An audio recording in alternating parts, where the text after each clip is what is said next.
Título: El ritual que cambió el destino de la humanidad revelado. Hay momentos en la historia en los que un solo acto, un solo gesto, un solo ritual puede alterar la dirección completa de una civilización. Pero este no fue un ritual más. No fue un rito para honrar a un dios, ni una ceremonia para bendecir cosechas, ni un acto simbólico para unir a una tribu. Fue un ritual que tocó algo mucho más profundo, la estructura misma de la conciencia humana. Y aunque hoy casi nadie lo recuerda, su sombra sigue viva en tus decisiones, en tus miedos, en tu intuición, y en aquello que sientes que olvidaste, pero que tu alma insiste en recordarte. Durante siglos, este ritual fue mencionado solo en susurros. Aparecía en textos fragmentados, escondido en mitos que parecían fabulosos, camuflado entre símbolos que no tenían sentido para quienes los miraban desde afuera. Pero quienes sabían interpretarlos, quienes comprendían que la mente humana no nació cerrada, sino que fue cerrada a propósito. Ellos entendían el poder que este ritual podía desencadenar. Las culturas antiguas no se copiaban entre sí por casualidad.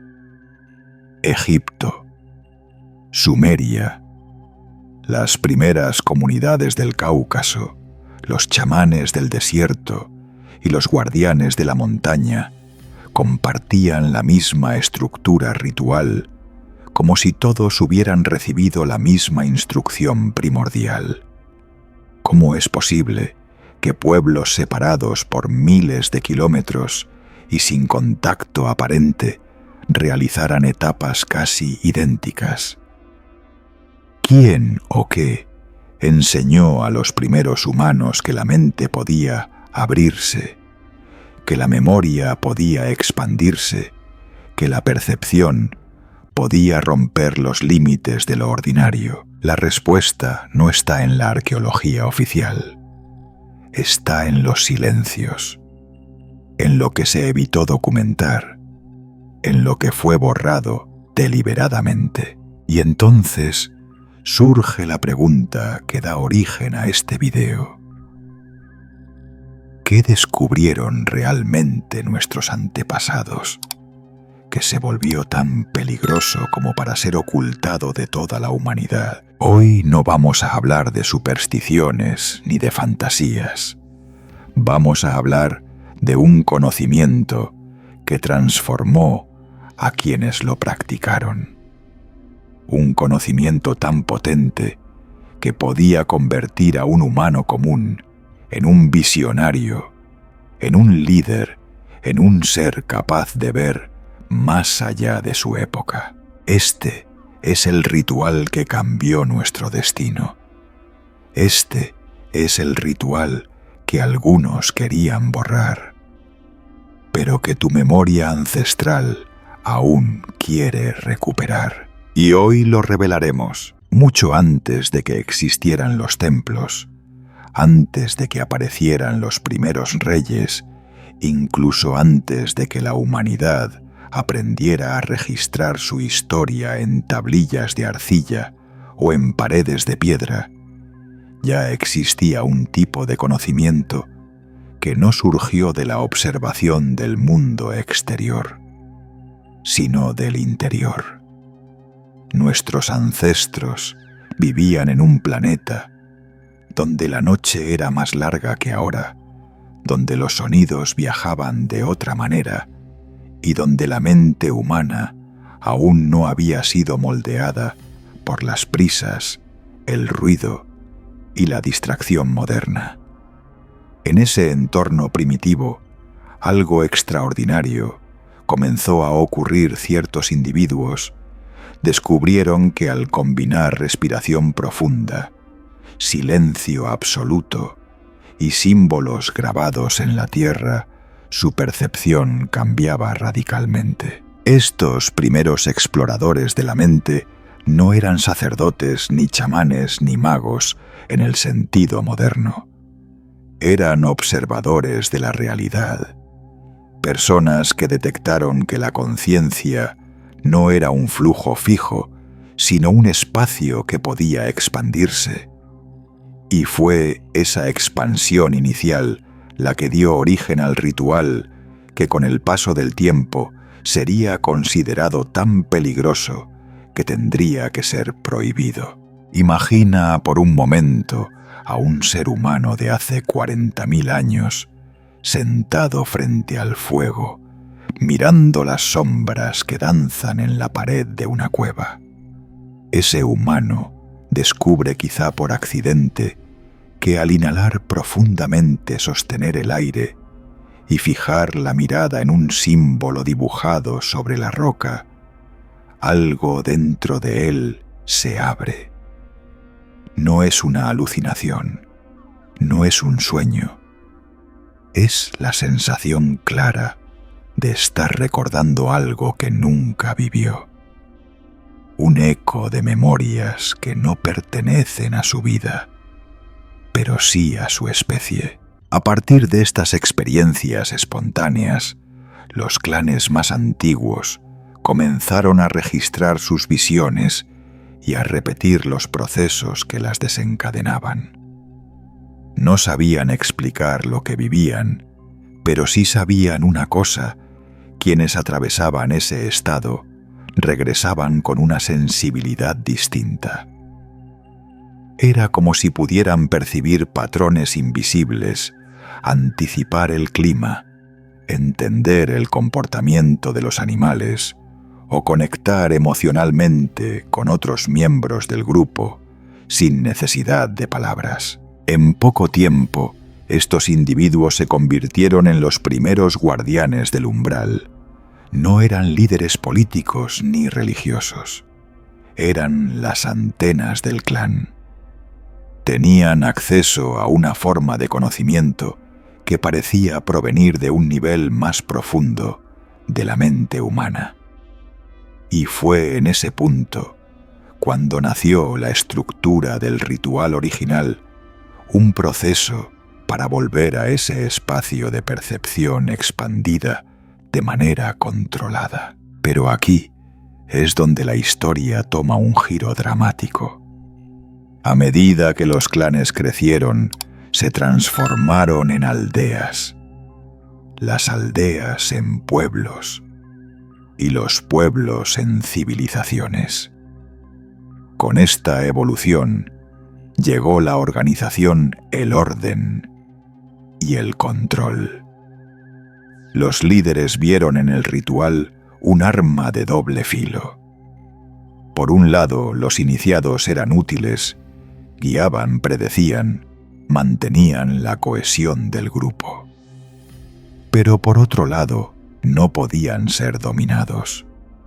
Un humano que ha accedido a un nivel superior de percepción no acepta la manipulación, no teme a la autoridad, no se aferra a las estructuras de poder. Entonces surgió la primera sombra sobre el ritual. Quienes deseaban gobernar temían que todos los humanos pudieran despertar ese mismo poder. Así nació la prohibición. No porque el ritual fuera maligno, sino porque hacía libres a quienes lo practicaban. Si el origen del ritual nació de una intuición primitiva, su propósito final fue algo mucho más sofisticado: transformar la arquitectura interna de la conciencia humana. Y esto es algo que las civilizaciones antiguas comprendieron mucho mejor de lo que imaginamos. Ellos no veían la mente como un mecanismo fijo, sino como un organismo vivo que podía modificarse, expandirse, contraerse o incluso reescribirse por completo.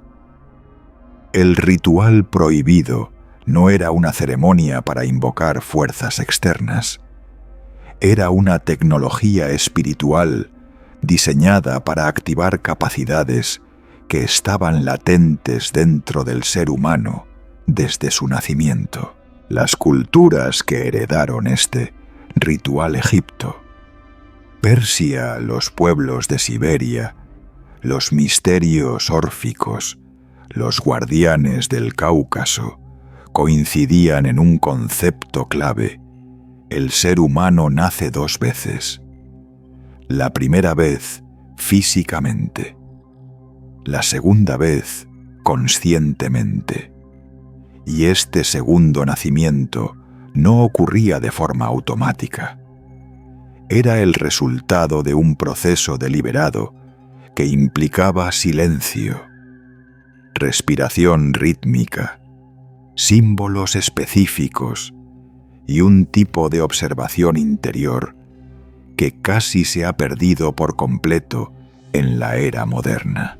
Para estas culturas, el propósito del ritual no era ver espíritus hablar con dioses o acceder a poderes místicos.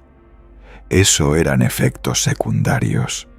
El verdadero objetivo era encender un punto interno de lucidez, un centro de percepción que se encontraba dormido en la mayoría de las personas. Cuando este centro despertaba el iniciado, experimentaba algo difícil de describir con palabras modernas, una especie de claridad absoluta, un momento en el que las conexiones ocultas entre todas las cosas se volvían visibles. Hoy lo llamaríamos insight profundo, expansión de conciencia o incluso activación neurológica. Pero en la antigüedad, este fenómeno era visto como el recordatorio de un conocimiento que la humanidad había olvidado. Era el acceso a una memoria que no era personal, sino ancestral. Una biblioteca viva dentro del ser humano. El ritual estaba diseñado para activar ese acceso. Y el proceso era tan preciso que casi podría considerarse una forma temprana de neurociencia espiritual. La respiración, por ejemplo, no era simplemente una técnica de relajación.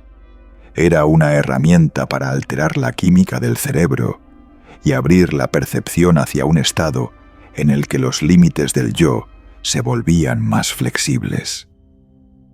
Los símbolos grabados en piedra, dibujados en arena, pintados con pigmentos minerales, no tenían un significado religioso superficial.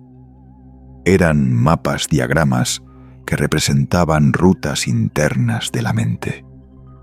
Y el sonido, especialmente los cantos de una sola nota, servía para estabilizar la experiencia, evitando que el iniciado se perdiera en su propia expansión mental. Porque, y esto es esencial, el ritual no era seguro para cualquiera. Abrir la mente sin guía podía provocar desorientación, pérdida del sentido de identidad o incluso un colapso emocional. Los antiguos lo sabían. Por eso los guardianes del ritual seleccionaban cuidadosamente a quienes estaban listos para vivir este proceso. No era elitismo espiritual, era protección. El objetivo no era que todos despertaran a la vez. El objetivo era que alguien despertara para guiar al resto. Con el tiempo, sin embargo, este propósito fue deformado. Quienes buscaban poder vieron en el ritual una amenaza a un humano que despierta la conciencia, no puede ser manipulado, no sigue ciegamente, no se somete. Por eso intentaron restringirlo, encerrarlo en templos, ocultarlo bajo mitos o directamente prohibirlo. Pero el propósito original sigue intacto: enseñar al ser humano a recordar quién es realmente. Cuando un conocimiento tiene el poder de liberar la mente humana, inevitablemente provoca miedo en quienes basan su autoridad en mantener a los demás dormidos. Y eso fue exactamente lo que ocurrió con el ritual. Lo que comenzó como una práctica interna íntima y transformadora, pronto se convirtió en el centro de una lucha silenciosa que atravesó siglos, imperios y religiones.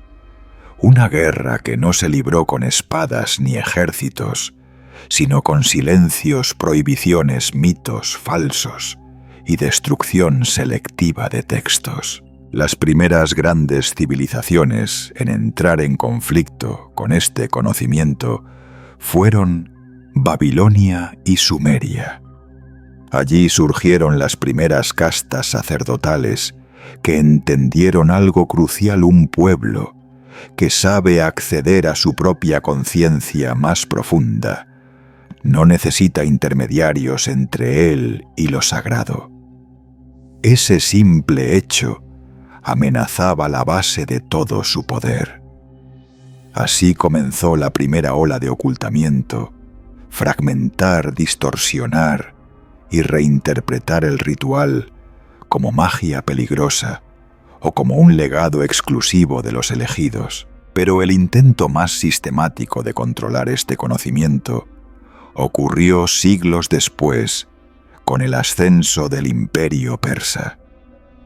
Los persas comprendieron que el ritual podía producir individuos capaces de tener una visión estratégica tan profunda que podían anticipar movimientos militares, cambios climáticos, crisis internas y hasta fracturas sociales. En otras palabras, personas que veían patrones, personas que no podían ser engañadas. Para un imperio esto era una amenaza. Por eso se creó una red de guardianes oficiales encargados de custodiar los fragmentos del ritual. Lo que nunca se menciona en la historia oficial es que esos guardianes no tenían permiso de practicarlo plenamente. Su trabajo era conservar, no despertar, mantener la llama encendida, pero no permitir que ardiera. Mientras tanto, los pueblos del desierto, especialmente los clanes chamánicos, se negaron a someterse a estas restricciones. Para ellos el ritual era un derecho humano, un puente hacia la verdadera percepción. Se convirtió en su identidad. Y por eso fueron perseguidos. Se destruyeron ídolos, se quemaron símbolos, se prohibieron cantos y se exiliaron iniciados. Cada ataque buscaba lo mismo: impedir que el ritual siguiera vivo en su forma original. Pero la historia tiene un sentido del equilibrio muy peculiar.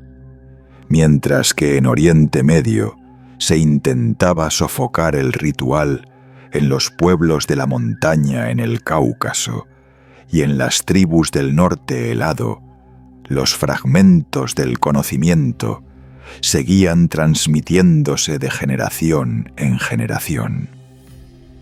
A veces disfrazados como cantos para niños, otras como danzas ceremoniales, otras como instrucciones secretas enseñadas solo durante el invierno. El ritual nunca desapareció. Solo cambió de piel. Las civilizaciones que intentaron monopolizar el conocimiento terminaron dividiéndolo sin querer. Lo que antes era un rito completo se transformó en piezas distribuidas por todo el mundo, simbolismos egipcios, respiraciones siberianas, cantos persas, geometrías caucásicas, visiones chamánicas. Cada cultura conservó algo, pero ninguna conservó todo.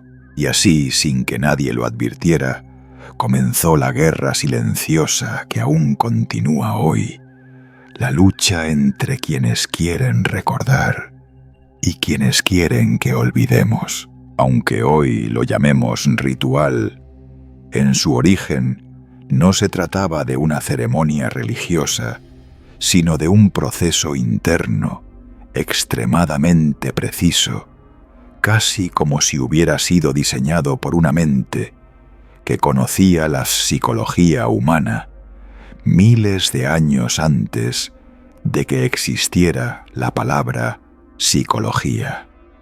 Lo sorprendente es que esta estructura aparecía con variaciones mínimas en culturas que jamás tuvieron contacto directo entre sí.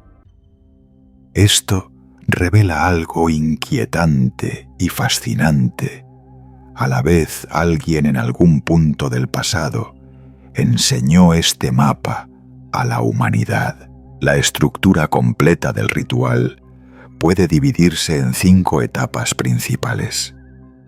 No eran pasos simbólicos, cada fase estaba diseñada para activar una parte específica de la psique humana. Sin la secuencia correcta, el proceso se volvía inestable e incluso peligroso. Pero cuando se realizaba con precisión, transformaba al iniciado para siempre. 1. La desnudez del alma.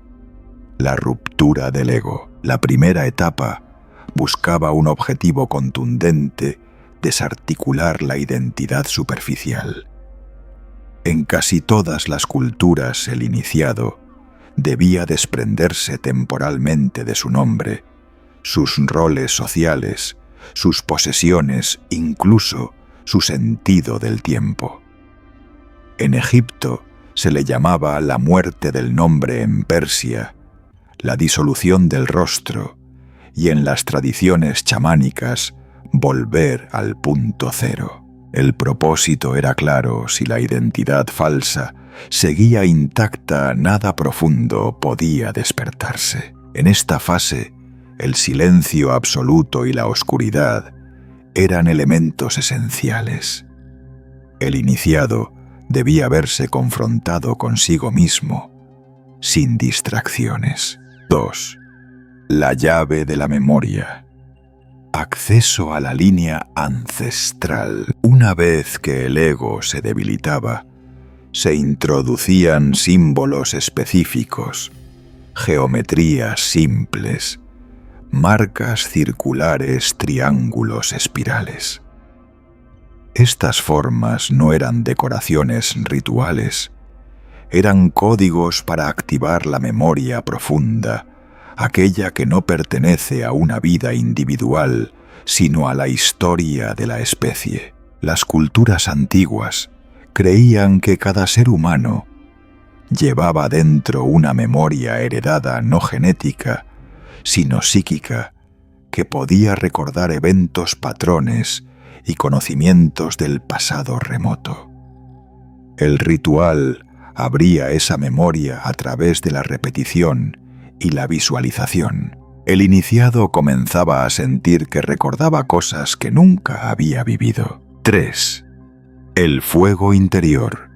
Activación del centro energético. Después de abrir la memoria profunda, el iniciado era guiado hacia una fase más intensa: la activación del fuego interior. Aquí aparecían técnicas de respiración muy precisas, parecidas a las que hoy vemos en ciertas prácticas yogis, pero mucho más antiguas. El objetivo era elevar la energía desde la base del cuerpo hacia el centro del pecho y luego hacia la cabeza, creando un estado de lucidez extrema. Los textos más antiguos describen esta experiencia como un rayo que asciende o una serpiente de luz. Hoy lo interpretaríamos como una activación neurológica o un estado alterado de conciencia altamente coherente. 4. La puerta del silencio. El estado de conciencia expandida. En muchas culturas, esta era la etapa más peligrosa y sagrada. El iniciado entraba en un silencio mental tan profundo que la mente racional se suspendía temporalmente. No había pensamientos, no había palabras, no había identidad. Los antiguos lo llamaban la puerta. El iniciado cruzaba esta puerta cuando su percepción se expandía más allá del tiempo lineal.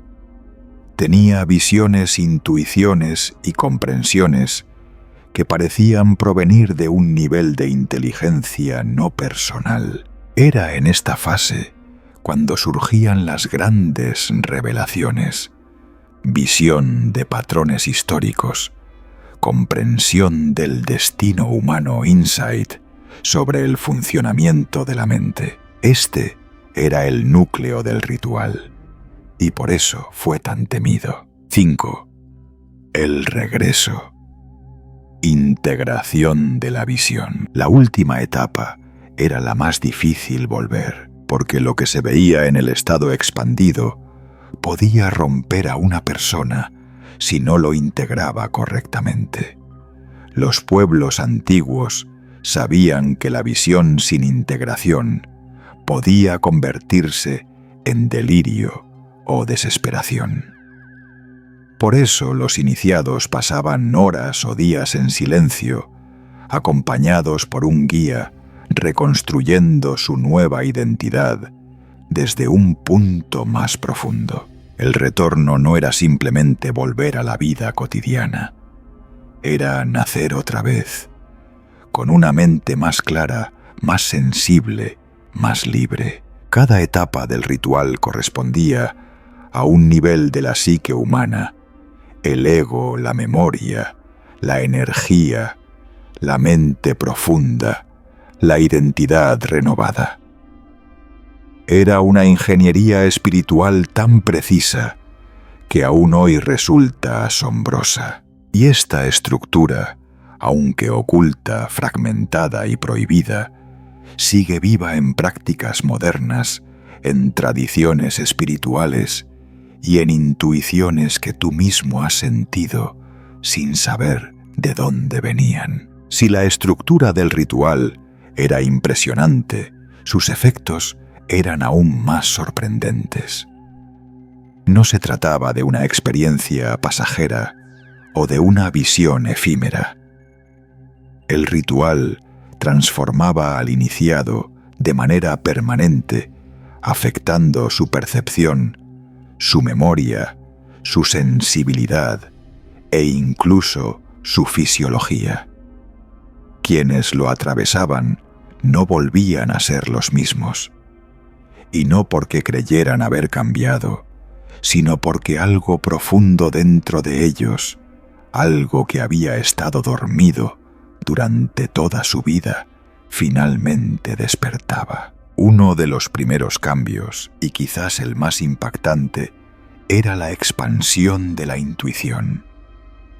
No hablamos aquí de intuiciones superficiales o corazonadas vagas. La intuición del iniciado se volvía casi matemática, precisa, estructurada. Podía percibir patrones sutiles en el comportamiento humano, anticipar dinámicas sociales, leer el ambiente emocional de un lugar sin que nadie dijera una palabra. Esta sensibilidad no era magia, era el resultado de una mente que había sido despojada de ruido interno y reorganizada desde su núcleo. El segundo gran cambio era la memoria.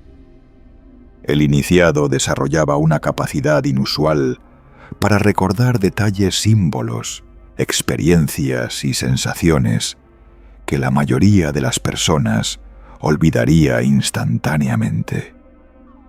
Algunos textos antiguos describen esta habilidad como la memoria que ve detrás del velo. Hoy la llamaríamos memoria episódica expandida o hiperconectividad neuronal.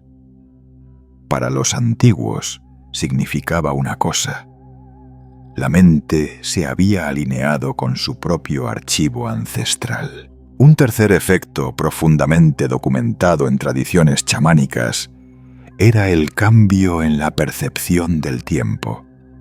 Quienes pasaban por el ritual comenzaban a experimentar el tiempo de manera menos lineal. Podían anticipar consecuencias, sentir cómo se desarrollaría una situación y tomar decisiones con una claridad que casi parecía profética. De hecho, muchos de los grandes líderes, estrategas y visionarios del mundo antiguo habían pasado por algún tipo del ritual. No gobernaban por autoridad, sino por percepción. También se producían cambios fisiológicos. La respiración del iniciado se volvía más profunda, más lenta, más eficiente. El ritmo cardíaco se estabilizaba. La sensibilidad al estrés disminuía drásticamente. No era extraño que quienes completaban el ritual vivieran más tiempo, se enfermaran menos y soportaran condiciones extremas sin perder la calma. El cuerpo, al igual que la mente, había sido recalibrado, pero tal vez el cambio más significativo era la transformación espiritual y psicológica. El iniciado dejaba de verse a sí mismo como un individuo aislado y comenzaba a comprender su papel dentro de un patrón mayor. Esto no generaba sumisión como pretendían los imperios, sino una libertad interna impresionante. Quien comprende su propósito, quien puede ver su vida desde una perspectiva más amplia, se vuelve imposible de controlar. Y es aquí donde surge la razón principal por la cual el ritual fue perseguido un ser humano que ha despertado a su verdadera percepción. Ya no puede ser manipulado por miedo, culpa o ignorancia. Es alguien que toma decisiones desde la claridad, no desde la confusión. Alguien que ve más allá de las narrativas impuestas. Alguien que ya no necesita intermediarios para entender su propio destino. Este tipo de ser humano era exactamente lo que los poderes establecidos temían. Y también lo que las antiguas escuelas iniciáticas más buscaban cultivar. Porque quienes completaban el ritual no solo veían el mundo de manera distinta, sino que se convertían en agentes de cambio dentro de él. Aunque el ritual fue fragmentado, perseguido y ocultado durante siglos, su huella nunca desapareció por completo.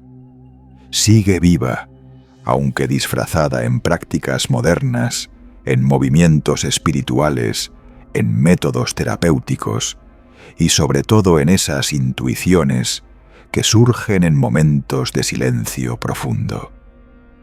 Lo fascinante es que la mayoría de las personas no sabe que cuando medita, respira conscientemente, entra en trance durante un canto o siente una claridad repentina en medio de la oscuridad emocional. Está rozando los restos de un conocimiento mucho más antiguo de lo que imagina. Las tradiciones espirituales del mundo moderno conservan pequeñas piezas del ritual original. La meditación zen preserva la disciplina del silencio y la ruptura del ego.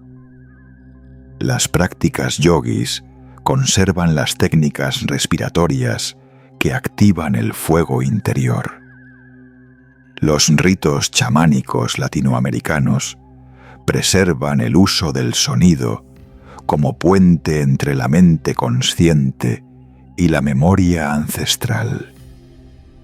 Incluso ciertas terapias psicológicas, como la respiración holotrópica o el trabajo somático, reproducen sin saberlo mecanismos idénticos a los que los antiguos utilizaban para inducir estados de conciencia expandida. Pero la huella más profunda no está en las prácticas externas, sino en la psique humana, en esa sensación inexplicable de que falta algo, en ese impulso que te llama a buscar respuestas que no están en los libros, ni en las instituciones, ni en la historia oficial, en esa intuición de que el ser humano debería ser capaz de percibir mucho más de lo que percibe actualmente. ¿Por qué sentimos ese vacío? ¿Por qué tantas personas, en tantas culturas distintas, sienten la misma nostalgia por un conocimiento que nunca aprendieron? Porque de alguna manera la memoria del ritual sigue viva en nosotros. La vida moderna, sin embargo, va en la dirección opuesta. Está diseñada para fragmentar la atención, saturar la mente, acelerar el ritmo interno y bloquear la sensibilidad profunda. Las luces, el ruido, la velocidad, la sobreestimulación. Todo eso impide que la puerta interior se abra. Y aún así, a pesar de este entorno hostil, millones de personas alrededor del mundo están experimentando algo que inquieta a gobiernos, instituciones y sistemas de control. La mente humana está intentando recordar en los sueños vívidos, en las crisis emocionales que llevan a despertares, en la búsqueda desesperada de silencio, en el deseo de conocer la propia sombra, en la fascinación contemporánea por lo ancestral. No es casualidad, es un retorno. Cuando observamos con atención, vemos que la humanidad está entrando en un ciclo de reactivación interna. La información se mueve, los símbolos regresan, los antiguos patrones vuelven a llamar. Y lo más sorprendente, personas sin ningún conocimiento previo están accediendo espontáneamente a estados que los antiguos solo alcanzaban mediante el ritual completo.